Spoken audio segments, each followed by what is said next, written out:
Jadi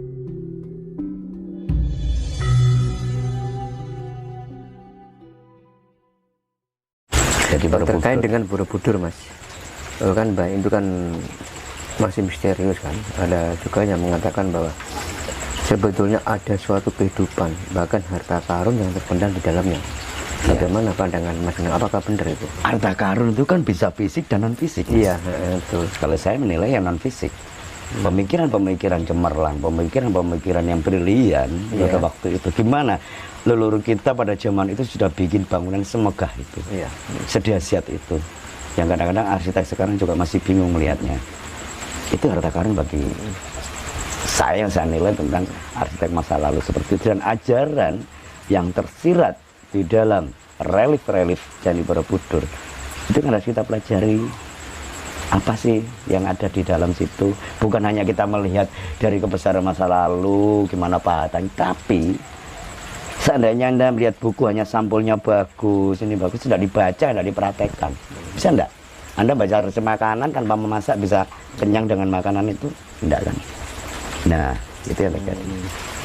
Terus itu, Mas, terkait dengan situs Padang itu bagaimana itu? Gunung Padang? Ya. Situs Gunung Padang yang disinyalir peninggalan merupakan piramid juga. Itu bukti, Mas, bahwa memang keberadaan manusia Jawa dulu juga ya, mungkin banyak yang bilang bahasa Lemurian ya, itulah. Tapi di mana dunia masih ada dua, antara Lemurian dan Atlantis itu kan. Ya mungkin kalau lewat bukunya Santos itu kan. Tapi saya yakin memang zaman-zaman dulu sebelum Masehi itu sudah canggih, Mas. Sudah canggih itu loh. Karena di saat peradaban manusia sudah tinggi, manusia sudah pinter dan angka murka tinggi, ya terjadi perang besar. Bayangkan kalau sekarang ada perang dunia 3 besar nuklir, semua fasilitas dunia tertutup semua, tidak ada internet, kita kan primitif lagi kan. Dimana distribusi makanan dari desa ke kota, tidak bisa pakai HP dan sebagainya, seleksi alam lagi kan. Itu yang terjadi. Saya percaya bahwa kehidupan masa lalu juga pernah berlangsung kehidupan yang sangat canggih. Itu. Karena banyak penemuan, mungkin kalau sampean lihat di Gua Made ya, Jombang, yang cermat itu keramik metal itu ada peninggalan berupa logam perunggu yang usianya mungkin sampai 3000 tahun. Itu bangsa kita sudah bisa meramu logam. Itu di Sendang Made, Gua Made. Itu yang mau nasi kepucangan itu. Dan ini peradaban tua juga. Itu banyak sejarah-sejarah masa lalu yang masih tertutup, Mas. Itu. Berarti ada rahasia yang tersembunyi dalam situs Gunung Padang itu, Mas? Iya, Mas. Rahasia besar kan. Itu loh. Dimana dunia juga rebutan sejarah juga kan. Iya. Saling mengangkat leluhurnya paling hebat. Iya kan. Tapi kalau saya pribadi yakin orang-orang Jawa dulu juga udah hebat, orang Nusantara udah hebat. Itu loh. Gimana sih musik gamelan itu ada tahun berapa? Di saat bangsa lain mungkin alat musik masih dari kayu atau kulit binatang, kita udah logam loh. Iya kan? Berarti peradaban udah peradaban logam. Mulai tahun berapa? Mulai zaman berapa gamelan ada? Itu kan udah peradaban tua. Berarti udah maju kan bangsa kita. Nah, dari situ. Bayangkan Nala sendiri sampai keliling dunia bisa balik lagi. Iya kan? Beda dengan Columbus yang nyari Indian. Ini nyari India ketemunya Indian. Ya. Bangkitnya Nusantara, bangkitnya negeri ini, bangsa ini kan tidak lepas dari 3 tokoh, Mas ya. Kan Arok, Gajah Mada dan pria-pria hebat. Itu bagaimana, Mas Nanang? Beliau orang-orang pilihan juga ya. Melihat beliau pendiri Masyarakat Jasa yaitu kan Arok. Iya. Juga Gajah Mada, juga sang proklamator kita Soekarno. Iya. Kebetulan beliau bertiga juga idola saya juga di situ. Orang-orang hebat dan itu karakternya Nusantara banget mereka. Jadi di balik itu semua memang di kehidupan pribadi mereka sebelumnya mungkin juga ditempa oleh pendidikan alam yang begitu dahsyat. Iya.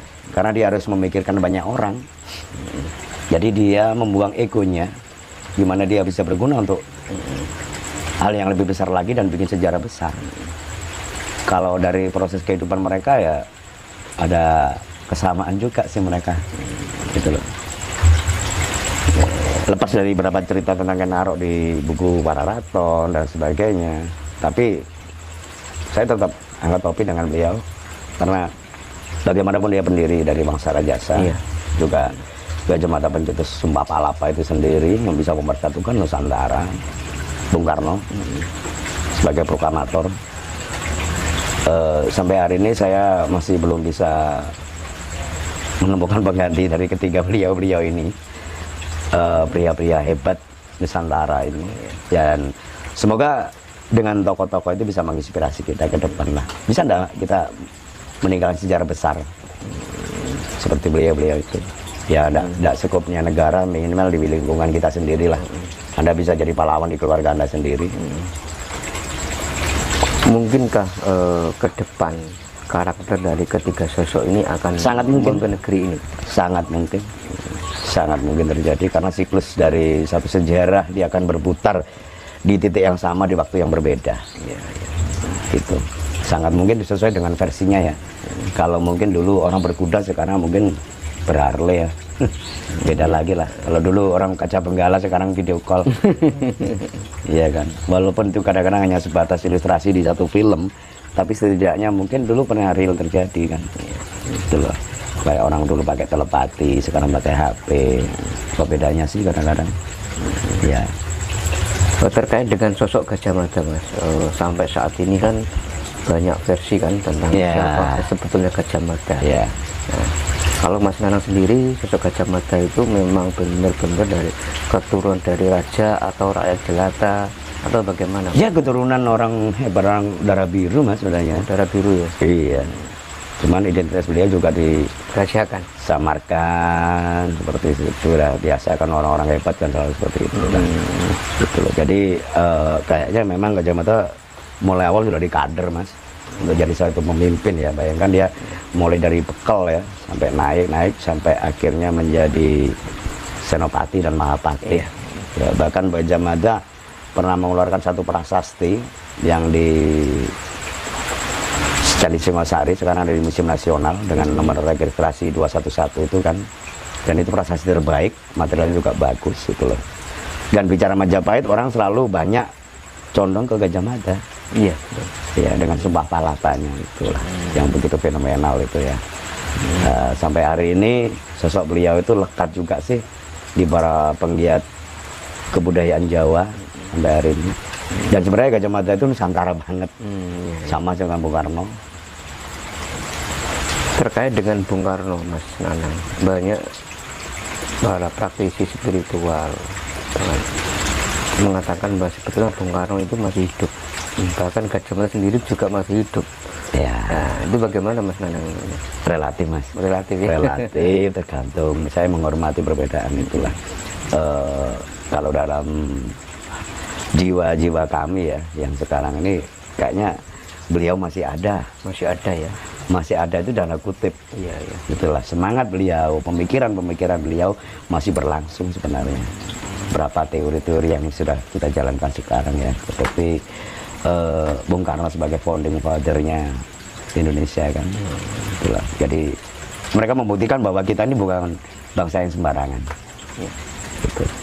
Jadi kalau ada yang praktisi yang bilang masih hidup atau terserah, monggo. Gitu loh. Saya menghormati perbedaan. Iya. Nah, saya geser ke pemindahan ibu kota Kalimantan, Mas. Ya. Nah, Jawa ini kan termasuk pusernya Nusantara kan? Iya. Bagaimana Mas Nanang memandang ibu kota ini pindah ke Kalimantan? Kalau saya memandang ibu kota pindah ke Kalimantan ya dengan IKN itu ya, Ibu Negara. Mungkin sudah lama dikonsep oleh Bung Karno. Iya, betul. Kalau saya bagus-bagus saja sih. Karena setidaknya para pemimpin negeri ini sudah berpikir jauh-jauh hari, berpikir dengan perhitungan yang sangat matang. Iya. Kita dukung. Itu apa yang terbaik untuk bangsa ini.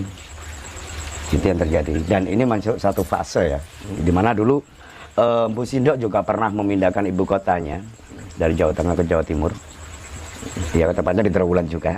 Dan kemarin ditemukan juga prasasti dari Mpu Sindok yang ada di Gembaan. Kebetulan tempatnya penemuan itu tidak jauh dari tempat saya berada ini, sekitar hampir 5 kilo arah ke timur. Apakah ini satu kebetulan atau enggak, terserah. karena Bu Sindok dulu juga pernah memindahkan ibu kotanya ke Jawa Timur. Apakah itu karena letusan Gunung Merapi atau karena politik, relatif juga. Itulah. Dan mungkin dengan pemindahan ibu kota ke Kalimantan, mungkin ini bisa menjadi satu tanda atau satu penyebab besar negara ini bisa menjadi mercusuar dunia lagi. Monggo. Jadi saya sebagai rakyat biasa ya, jadi ya mendukung apa langkah pemerintah. Itulah. Dan semoga kita juga berdoa, semoga ke depan memang Nusantara bisa kembali ke kodratnya sebagai mercusuar dunia. Itu kalau masalah letaknya mungkin para ahli sudah berpikir banyak. Nah, sekarang kalau dilihat dari konteks spiritual, Mas, bagaimana ke depan untuk ya peradaban kita juga banyak yang bermulai dari Kalimantan, Mas. Itu kan banyak bermulai dari sana kan. Itu loh. Itu yang terjadi. Jadi bukan sesuatu yang baru sebenarnya. Itu loh. Banyak sih peradaban kita juga dimulai dari sana. Mas, ini mungkin pertanyaan terakhir dari kami ya. Iya. Bahwa Indonesia, terutama Jawa ini kan suatu pulau yang gemah ripalo Cinawi. Iya. Kenapa sampai saat ini bangsa kita, rakyat kita tidak masih belum bisa makmur, masih di bawah garis kemiskinan? Nah, apa yang terjadi dengan negeri ini? Apakah ada yang salah dari kepemimpinan kita? Kembali ke jati diri bangsa, Mas. Oke. Kembali ke jati diri bangsa, di mana kita ini tinggal, disitulah kita harus tahu perilaku kita harus bagaimana. Mungkin selama ini kita introspeksi lah terhadap diri kita sendiri. Apa sih yang pernah kita lakukan, kekurangan atau kesalahan? Ya ibaratnya gini aja, Mas. Anda tinggal di laut, tiba-tiba Anda jadi mekanik sepeda motor. Buka bengkel di sana kan sepi. Kalau Anda buka bengkelnya motor boat atau perahu mungkin akan laris. Nah, setidaknya kembalikan lagi lah jati diri bangsa ini sebagai bangsa Nusantara. Jadi kembalinya Nusantara mencapai kejayaan lagi itu bukan hal yang mustahil, saya percaya banget. Dan itu pasti terjadi. Ya setidaknya kita belajar dari masa lalu, Mas, gimana leluhur kita Majapahit dulu bisa tinggal di Jawa dan bisa mencapai gemah ripalo Cinawi tadi dalam waktu yang tidak lama. Sekitar kurun waktu 35 tahun Majapahit membuktikan bahwa Nusantara bisa menjadi mercusuar dunia dan negara besar pada waktu itu. Kita sampai hari ini hampir 76 tahun merdeka. Kenapa belum seperti itu? Kita coba tengok ke belakang, bangsa ini belok di mana? Kok terlalu jauh, selalu lama seperti itu? Karena kita ada di tempat yang sama, yaitu Nusantara dengan kesuburan seperti ini, ya kan, anugerah alamnya seperti ini tuh. Ayolah kita sama-sama belajar menengok ke belakang gimana Mbah Buyut nenek moyang kita dulu berperilaku terhadap alam, memperlakukan alam semesta ini gimana mereka, ya kan. Jadi di mana mereka tinggal, gimana cara mereka hidup. Ayo kita introspeksi diri aja di sini. Jadi kita tidak bisa menyalahkan siapapun, tapi minimal diri kita sendiri gimana. Melihat masa lalu itu menjadi satu inspirasi. Gimana kalau Mbah Buyut kita dulu hebat. Dan nggak mustahil di dalam tubuh kita mengalir darah keturunan dari beliau-beliau di situ kan. Yang jelas saya bukan keturunan orang Eropa kan. Nah, otomatis saya masih mengalir dari situ kan. Jadi setidaknya ayo kita tengok ke belakang, belajar bersama lagi gimana leluhur kita itu dulu bisa menjadi hebat. Jadi tanpa ada saling menyalahkan, karena di saat negeri ini jaya, kita akan ikut jaya juga. Itu yang terjadi. Jadi tetap berpegang teguh pada Pancasila, UUD 45, Merah Putih dan Bhinneka Tunggal Ika.